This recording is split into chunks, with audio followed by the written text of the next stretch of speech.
Әсем қала Алматыда айтулы іс-шара өтті. Арайлым салтанат сарайына жиналған мына қауым Сайын Файдар ағамыздың бастауымен жайылған ақ дастарханның құрметті қонақтары еді.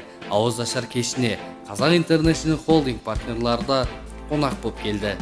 Мәнді де мағыналы кештің тізгінін Қазақ арна журналистері Есентемір Ерболұлы мен Еркебұлан Бекқалиұлы жүргізді. Ассалаумағалейкум деген сөздің астарында Алланың нұры жаусын деген ұлағатты ұлы сөз бар. Кеште Рамазан айы жайлы тың ақпараттар айтылып, келген қонақтар өзінің ақ тілектерін білдірді. Бәріміздің бала-шағаларымызға, үйлеріміздің орталарымызға бақыт, ұзақ өмір, зор денсаулық тілеймін. Қасиетті айда тілектер орындалып, ел ағалары Сайын Файдар мен Марат Мәулен қандас бауырларына жер телімдер мен үй кілттерін табыстады. Бауырларымызға өздерінің жерлерінің документтер, құжаттарын және екі бауырымыз үйлі болып жатыр, сол кісілерге кілттерін тапсырсақ деп жатырмыз.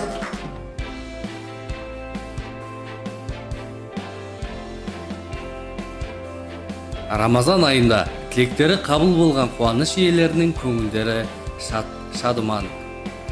Сыйлықтың иегерлеріне арна микрофоны ұсынылып, қуанышты сезімдермен бөлісті. Қуанып жатырмыз, үйімізді алып, жерімізді алып. Қандай жанұяға болса да, мен осындай бақыт тілеймін. Дорогие друзья, я очень рад.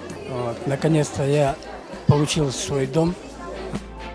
Кеш жүргізушілері оразаның қадір қасиетін айтып, бұл айдағы сауаптың санын тіпті періштелердің өзі де білмейді екен. Себебі оның сыйын Алла өзім берем деген. және сергіту мақсатында әртүрлі ойындар ойнатты. Оразаға байланысты сұрақтар жеңілдерінен бастайық. 2018 жылғы Рамазан айы нешесі басталды? Осы секілді сұрақтарға кешке келген қонақтар еш мүдірместен жарыса жауап берді. Бәрекелді. Қазақстан Республикасының бас муфтиі кім?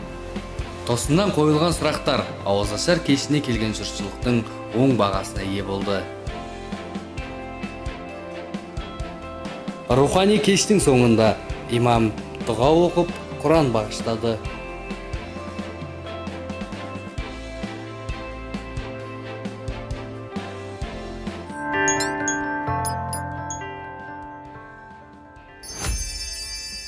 Мына жұмыстар бәрі бұдан да керемет дамиды деп ойлаймын. Бұдан да үлкейеді, халқымыз көбейеді.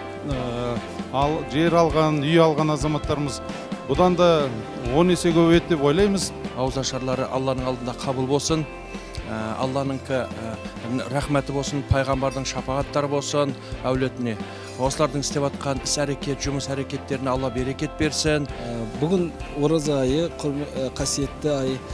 Бүгін қаншама адамдар, туысқандар, достар келіп, бауырларымыз келіп, біздің бүгінгі қуанышымызға ортақ болып келіп отыр. Мына ауызашар жасап, ниет қылып отырған кісілердің бәрінің ниеттері қабыл болсын, дендері сау болсын, аман есен болсын.